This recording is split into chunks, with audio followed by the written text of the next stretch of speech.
Vrai soulagement pour l'intersyndicale de Camaïeu. Le tribunal de commerce de Lille confie la reprise à la financière immobilière bordelaise. L'offre de reprise parmi les 7 étudiés qui avaient la préférence des salariés de l'entreprise de prêt-à-porter.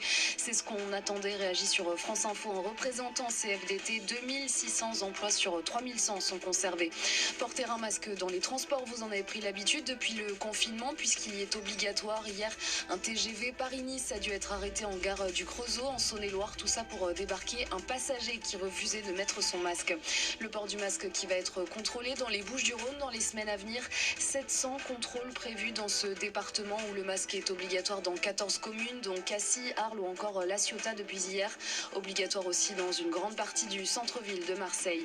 150 000 tests de dépistage réalisés chaque semaine en Île-de-France contre 50 000 il y a 2 mois. La région qui met en place une plateforme dédiée aux médecins afin qu'ils orientent plus facilement les patients qui doivent justement se faire tester. L'Allemagne menace d'étendre ses sanctions contre la Biélorussie. Réaction de Berlin pour protester contre la répression des opposants dans le pays. Une semaine après sa réélection, le président Alexandre Loukachenko réprime violemment les manifestations qui se multiplient.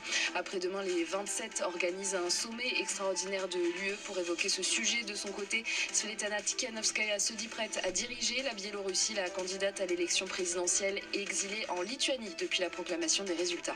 France Info. Et tout est plus clair.